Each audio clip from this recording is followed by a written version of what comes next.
तो आप सभी का स्वागत है फिर से आज के इस नए व्लॉग में। तो भाई अभी हाल ही में बहुत सारे भाई की कमेंट्स आ रही थी कि गुरुकुल में कैसे आना है, किस प्रकार आना है, क्या प्रोसेस है, तो मैं उसका और क्या फ़ीस लगती है, तो बहुत सारे भाई कर रहे थे। और कुछ भाई हमसे मतलब नाराज़ भी हैं, क्रोध में हैं कि भाई गुरुकुल में काम ही काम कराया जाता है। मतलब वो ऐसा सोचते हैं कि वो गुरुकुल में नहीं आए, वीडियो देखते हैं, वीडियो में दिखाया जाता है कि भाई सभी सब भाई मेहनत कर रहे हैं, खेत में कार्य कर रहे हैं, गायों को चारा डाल रहे हैं। उन्होंने ये सब चीज़ें देखी है और वो उससे अंदाज़ा लगाते हैं कि भाई गुरुकुल में सिर्फ केवल और केवल कार्य ही कार्य होता है, तो वो गुरुकुल में नहीं आए। और कुछ भाई ऐसे हैं जो एक दिन गुरुकुल में आए, समझो रात को शाम के समय आए और सुबह ही भाग गए। उन्होंने क्या देखा गुरुकुल में, वो सोचते हैं कि हाँ रात को भरपेट भोजन नहीं मिलता। अब मैं आपको एक बात बताता हूँ, रात का समय होता है, रात के समय तो गुरुकुल में वैसे ही सीमित भोजन मिलता है भाई, कि ताकि ज़्यादा भोजन ना करके किसी भाई को सुबंदोष आदि की दिक्कत ना हो। क्योंकि अक्सर सुबंदोष उस व्यक्ति को होता है जो रात को पेट में ठूस ठूस कर भरता है। जब अपचन होगी तो क्या होगा, भोजन पचेगा नहीं, तो उससे क्या होता है, सुबंदोष होता है। और भी बहुत सारी समस्या उत्पन्न होती है, पेट ना साफ होने की समस्या उत्पन्न होती है। तो इसलिए भाई कह रहे थे कि मतलब वापस घर जाके कमेंट डालते हैं कि भाई वहाँ पे ना भोजन भरपेट मिलता है। अरे भोजन तो भाई आप दिन में तो 1-2 दिन रहो, आप सुबह के समय 1-2 दिन रहो। अब आप सुबह ही मतलब 5-6 बजे भाग जाते हो, तो फिर ना तो आपने सुबह का प्रातराश किया, ना आपने दिन का भोजन किया। भाई लस्सियाँ मिलती हैं, दूध मिलता है अच्छा खासा, आपको पता नहीं है और आप ऐसे ही बोलते रहते हो फिर कि यहाँ भरपेट भोजन नहीं मिलता। उसका यही कारण है कि सीमित भोजन इसलिए रहता है ताकि किसी भाई को समस्या ना हो। अब मैं आपको बता दूँ, कुछ भाई बोल रहे थे कि फीस आप क्यों लेने लगे, तो मैं आपको बताता हूँ। यहाँ बहुत सारे बच्चे आते हैं जो मतलब कि यहाँ इस गौशाला की गुरुकुल की अहमियत को नहीं समझते।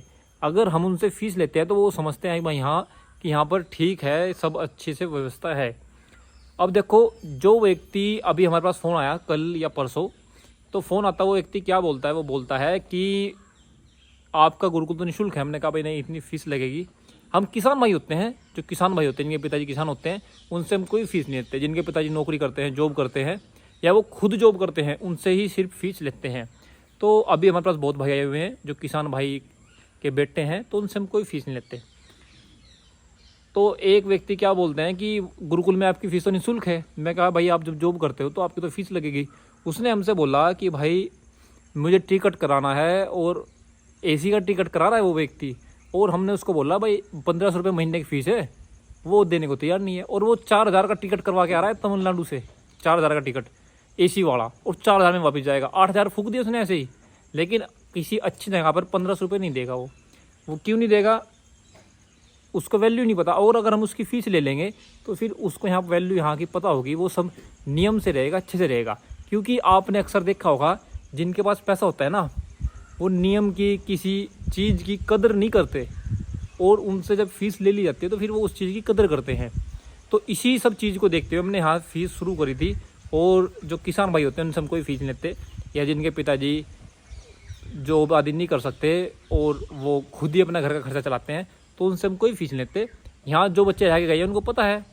और भाई सबसे सबूत किसी को थोड़ी देना है, परमात्मा तो सब देख रहा है। ऊपर वाला जो परमात्मा है वो सब देखता है और सब जानता है। आप लोगों से छिपा सकते हो, आप लोगों से दीवार के पीछे कुछ काम गलत कर सकते हो, लेकिन ऊपर वाला जो परमात्मा है ना, उसके पीछे, उसके दीवार के पीछे कोई दीवार ऐसी नहीं है जहाँ आप गलत काम कर सकते हो, उसको सब दिखता है। तो हम उसी को नज़र में रखते हुए सब कार्य अच्छी प्रकार करते हैं, ताकि हर किसी भाई का भला भी हो सके और वो अपने जीवन में अच्छे प्रकार कार्य भी कर सके। भाई ऐसा नहीं है, गुरुकुल में यज्ञ भी होता है और शास्त्र आदि का अध्ययन भी होता है, अच्छी दिनचर्या सिखाई जाती है, ताकि बच्चा जीवन में कुछ अच्छी चीज़ सीख सके। किसी को भी गलत चीज़ें नहीं सिखाई जाती। अब यहाँ जो भाई गुरुकुल में आए हैं, किसी को अगर भाई गलत सिखाया हो, गलत काम करना सिखाया हो, हर चीज़ का तरीका सिखाया जाता है कि जीवन में वो व्यक्ति सफल हो सके, आत्मनिर्भर बन सके। जब तक व्यक्ति आत्मनिर्भर नहीं बनेगा, अपने कपड़े धोने स्वयं नहीं सीखेगा, अपना भोजन बनाना स्वयं नहीं सीखेगा, वो जीवन में कुछ भी काम नहीं कर सकता भाई। अभी देखो कितनी ठंडी हवा चल रही है, देखो कितना ठंडा मौसम हो रहा है, शुद्ध वातावरण है, और शुद्ध वातावरण के माहौल में अपना गुरुकुल है, बढ़िया ठंडी व्यवस्था है। तो भाई देखो, जलने वाले जलते रहेंगे, अक्सर वो कहा, एक डायलॉग है कि जलने वालों को जलने दो, आप अपना काम निरंतर करते रहो। या वो बोलते हैं ना, जब हाथी चलता है तो कुत्ते भौंकते हैं, तो कुत्ते के भौंकने से हाथी नहीं रुकने वाला, या आपको कोई कुछ कहे, उनके कहने से आप रुक जाओगे, नहीं रुकोगे ना, तो आपको मेहनत करनी है निरंतर। तो इसलिए भाई मैं आपको कहना चाहूँगा, अगर किसी भाई को भी आना है ना तो भाई पहले पता करे, आने से पहले पूरी पता करे, सब चीज़ों को पता करे, और पहले हमारी पुरानी वीडियो देखें, उसके बाद आएँ, क्योंकि यहाँ पर दिनचर्या है, प्रॉपर दिनचर्या है। और उसके बाद आप यहाँ 10 दिन आए और 10 दिन बाद कहे कि मैं आज जा रहा हूँ, और आप अपना खर्चा करके आए हो, 8,000 का आपने AC का टिकट लेके आए हो, और उसके बाद अब जो कह रहे हो 5-10 दिन में जाने के लिए, तो भाई वो ठीक नहीं होता। माता पिता के पैसे फिजूल के नहीं हैं, खर्च उनके इतने नहीं किया करते, सीमित रखते हैं। हमारे पास बहुत बच्चे ऐसे भी आते हैं जो जनरल में आते हैं, और वो भी अपनी सेवा भाव से, अपनी इच्छा से, मन की इच्छा से, सेवा भाव से रुपये दे जाते हैं। जो जनरल में आते हैं वो अपनी इच्छा से कि भाई यहाँ पर अच्छा कार्य होता है। तो भाई मैं आपको कहना चाहूँगा, आप हमारे प्रति अपने मन में जैसा सोच रहे हो वैसा सोचो, लेकिन आप कहीं जगह हो तो आपको अच्छा ही सोच समझ कर चलना पड़ेगा, अपने हिसाब से आप नहीं चल सकते। तो ठीक है भाई, मिलते जल्दी नए व्लॉग में।